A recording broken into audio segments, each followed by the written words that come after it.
Hello everyone, नमस्ते, welcome and welcome back to my channel guys. आज की इस वीडियो में हम बात करने वाले हैं लिटरेचर नहीं बल्कि हिस्ट्री के एक टॉपिक के ऊपर। आज की वीडियो में हम इंडियन हिस्ट्री से रिलेटेड टॉपिक को डिस्कस करेंगे। तो ऑब्वियसली वीडियो थोड़ी सी लंबी होगी, बट आई प्रॉमिस वीडियो बहुत ही ज़्यादा इन्फॉर्मेटिव होगी।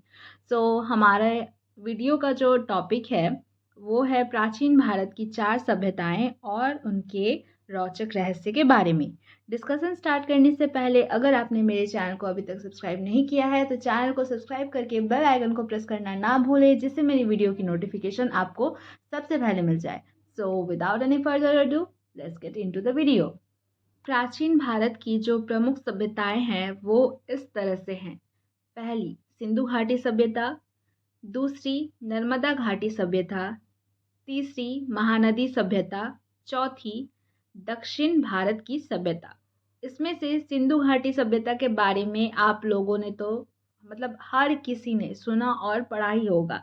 अच्छा, एक और बात, यहाँ जो 4 सभ्यताएं हैं उसमें से जो 3 हैं वो नदियों से जुड़ी हुई है। ऐसा इसलिए है क्योंकि मानव सभ्यता का उद्भव और संस्कृति का जो विकास है वो नदियों के किनारे ही हुआ है। ऑब्वियस सी बात है कि नदी के किनारे होने से आपको पानी मिलेगा, फसल योग्य भूमि मिलेगी और भी बहुत सारे कारण हैं।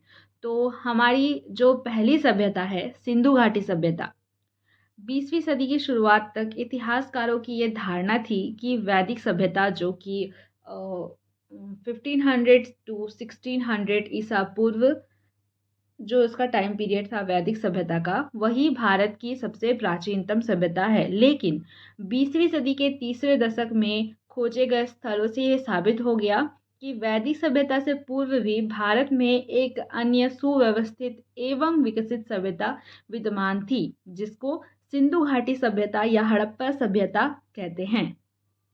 अब सुव्यवस्थित एवं विकसित सभ्यता कहने का तात्पर्य ये है कि ये कोई ऐसी सभ्यता नहीं थी कि कहीं भी रह लिए, कुछ भी कर लिए, कुछ भी खा लिए, नहीं, बल्कि इनका जो समाज का जो स्ट्रक्चर था या फिर कहे जो रहने का ढंग था वो एकदम प्रॉपर तरीके से व्यवस्थित था। जो आप लोगों ने अगर सिंधु घाटी का डीपली स्टडी किया होगा तो आप लोगों ने पढ़ा होगा कि कैसे वहाँ पे मकान बनाए जाते थे, नहाने के लिए अलग जगह थे, शौचालय वगैरह थे। तो ये सारी चीज़ें जो हैं वो थोड़े ना जंगली सभ्यता के लोग करते होंगे।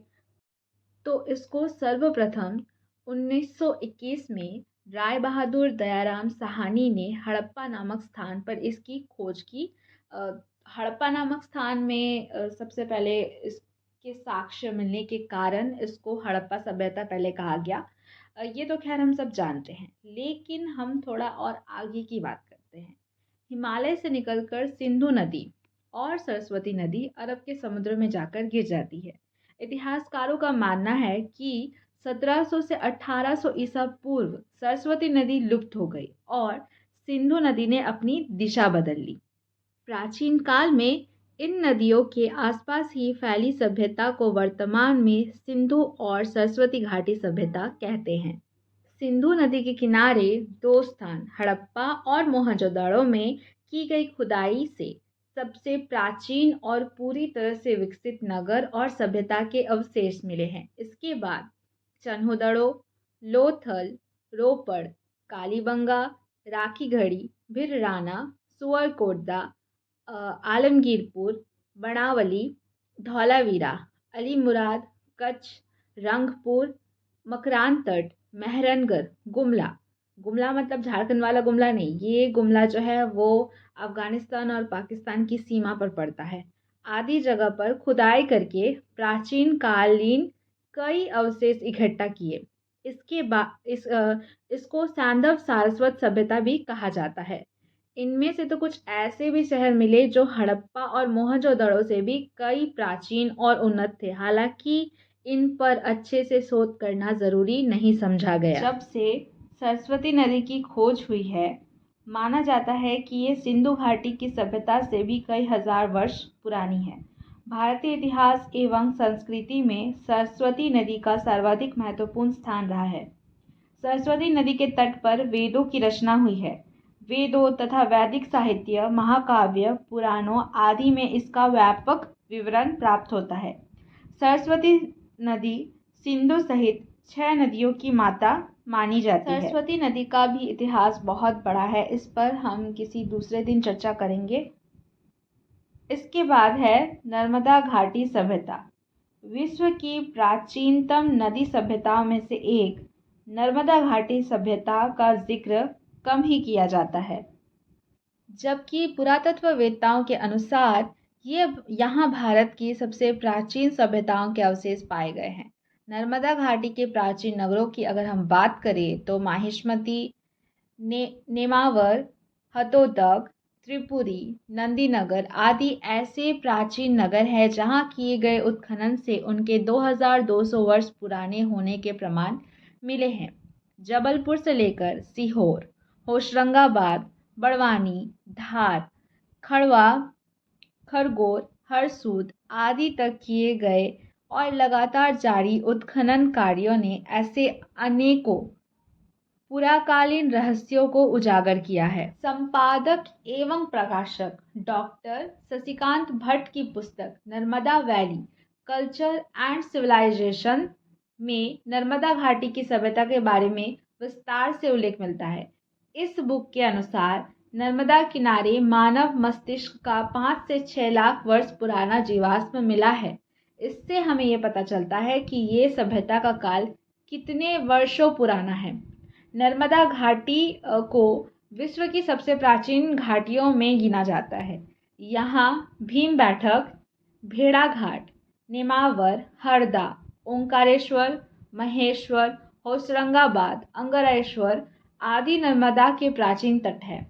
इसमें से ही एक है भीम बैठक, जो मध्य प्रदेश के रायसेन जिले में स्थित एक पुरापाषाणिक आवासीय पुरास्थल है।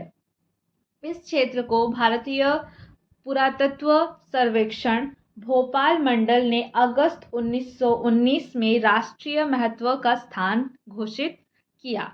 इसके बाद जुलाई 2003 में यूनेस्को ने इसे विश्व धरोहर स्थल घोषित किया। इसकी खोज वर्ष 1957 से 1958 में डॉक्टर विष्णु श्रीधर वाकनकर द्वारा की गई थी। यहाँ 750 शैलाश्रय हैं, जिसमें 500 शैलाश्रय चित्रों द्वारा सज्जित हैं। पूर्व पाषाण काल से मध्य ऐतिहासिक काल तक ये स्थान मानव गतिविधियों का केंद्र। इसके बाद आती है महानदी सभ्यता। छत्तीसगढ़ और उड़ीसा की सबसे बड़ी नदी महानदी का प्राचीन नाम चित्रोत्पला था। इसके अलावा इसे महानंदा के नाम से भी जाना जाता है। महानदी का उद्भव रायपुर के समीप धरती जिले में स्थित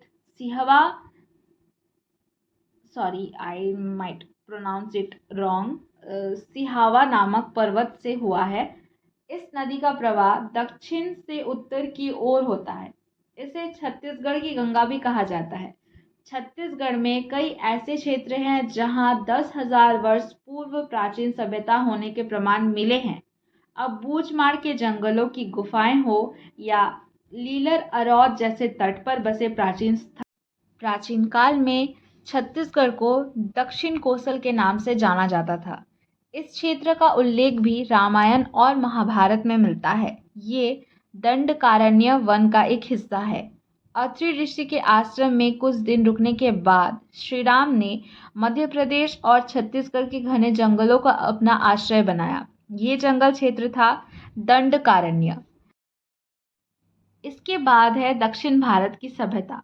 पुरातत्व शोधकर्ता ये मानते हैं कि दक्षिण भारत सभ्यता या तमिल सभ्यता दुनिया की सबसे प्राचीन सभ्यताओं में से एक है। अरब की खाड़ी में से ऐसे 2 नगर ढूंढे गए हैं जो कि भारत के प्राचीन वैभव और इतिहास को प्रमाणित करते हैं। यहाँ से प्राप्त पुरातात्विक अवशेषों की कार्बन डेटिंग से हमें पता चलता है कि ये 5000 से 9000 वर्ष पुराने हैं।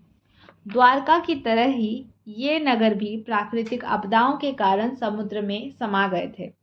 इन नगरों से पता चलता है कि गोदावरी, कृष्णा और कावेरी नदी से जुड़ी तमिल सभ्यता कितनी प्राचीन थी।